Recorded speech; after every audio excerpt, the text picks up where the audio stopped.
hello friends नोंथांमोनखौ आंनि चेनेलखौ खनसे बरायबाय आसा खालामो नोंथांमोना भिडिअखौ जोबजासे नायगोन स' लोगोफोर आं दिनै नै गान्धी पार्कआव बेरायफैदों आरो आंजों लोगोसे नोंथांमोनाबो नायलांदो भिडिअखौ जोबजासिम स' लोगोफोर बिदिबा नायलांदो नैबे जाहैबाय गान्धी पार्क दे लोगोफोर क'क्राझार डिसि अफिस खाथियाव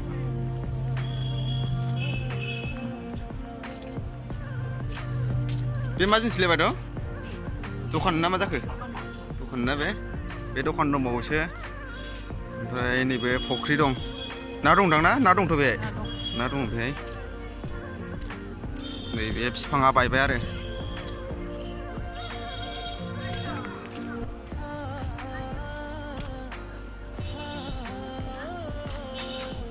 नैबे बरिया नुयो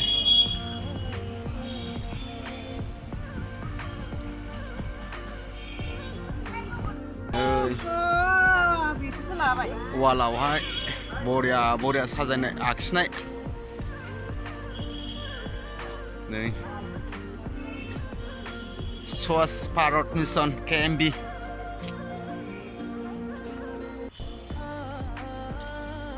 वालाव बिदि आखिजोबनाय आरो सारियाव फाले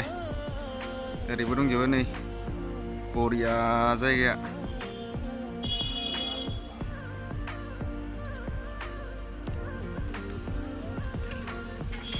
ना दं दा बे गिदिर नाया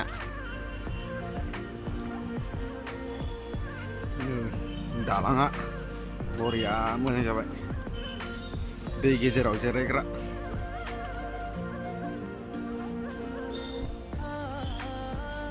मोनाबिलियावसो मोजां जाथारगोन बेरायनो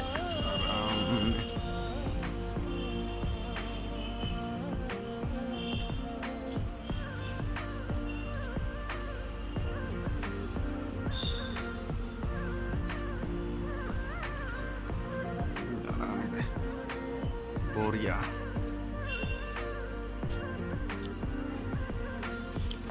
ना बिराद गिदिर दंदां नै खफिलायथारदों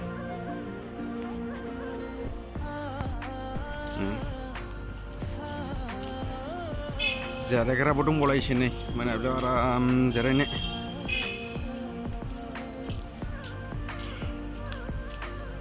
बेखौ होनो क'क्राझारनि माबायाव ओरैहाय डिसि अफिस खाथिथिंजाय दं आरो बे गान्धी पार्क होनो बेखौ गोदो चिल्ड्रेन पार्क होनोमोन बेखौ ओमफ्राय दा बिनिफ्राय सोलायनानै गान्धी पार्क जाबाय आरो बे जोंना महात्मा गान्धीया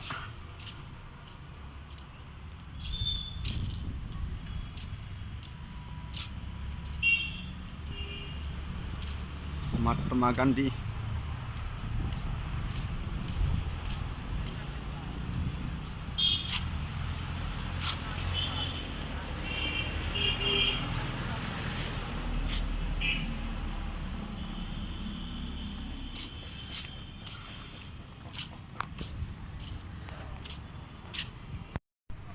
स' लोगोफोर दिनैनि भिडिअआ बेहायनो जोबथ'बाय आरो